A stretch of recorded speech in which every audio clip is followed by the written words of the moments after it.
আমি কোনো মেয়েকে দেখে বা তার সম্পর্কে জেনে শুনে আমার মনে হয়েছে এই মেয়েটাকে আমার জীবন সঙ্গিনী করতে পারলে বোধহয় আমি সুখের সাগরে হাবুডুবু খেতে থাকবো, আমি বোধহয় সুখের আকাশে ভাসতে থাকবো এই মেয়েটার সাথে বিয়ে হলে। বেশিরভাগ যুবক বয়সে শয়তান এ ধরনের পাগলামি মাথার মধ্যে চাপায়, মনে হয় যে এটার সাথে বিয়ে না হলে আমার জীবন পুরোটা বরবাদ হয়ে যাবে, তছনছ হয়ে যাবে, শেষ। ডিপ্রেশন, আত্মহত্যা করে ফেলতেছে, শেষ হয়ে যাচ্ছে, জ্বলে পড়ে মরে যাচ্ছে, বুড়া হয়ে গেছে, বিয়ে করে না কেন? কারণ তারে পাই না, এই জন্য বিয়ে করবো। এর চাইতে বড় নির্বোধ আল্লাহর জমিনে আর দ্বিতীয়টা আছে কিনা সন্দেহ। যে তোমার ছাড়া আরেক জায়গায় বিয়ে বসে গেছে, আলহামদুলিল্লাহ, বুঝতে হবে যে তুমি অজাগায় গেছো, এখন তুমি জায়গায় যাওয়ার চেষ্টা করো, এটা হলো বুদ্ধিমানের কাজ, ঠিক না? ঠিক।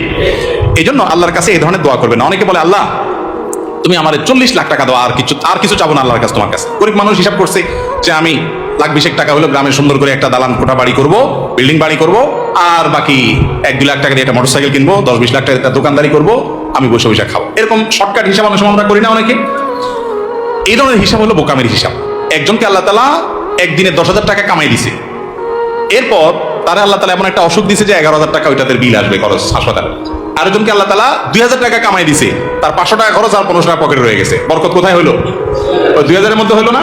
এই জন্য দোয়াটা সেরকম করতে হয়। ওই যে একটা গল্প আপনারা শুনছেন না প্রায় সময়, কোন যুবক নাকি দোয়া করছে আল্লাহর কাছে যে আল্লাহ আমার এমন একটা লাইফ দাও, এমন একটা জীবন দাও আল্লাহ, যে আমার 2 হাত ভর্তি টাকা থাকবে, শুধু দোনো হাতে শুধু টাকা থাকবে, আর 2 পাশে শুধু নারী আর নারী থাকবে, ভোগের আইটেম থাকবে।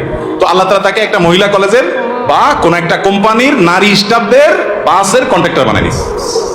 এই জন্য তার হাতে টাকা কন্ট্রাক্টারি করে, টাকাও মানুষের আর মহিলাগুলোও মানুষের। এই যে ভুল দেওয়ার ফল দেখছেন।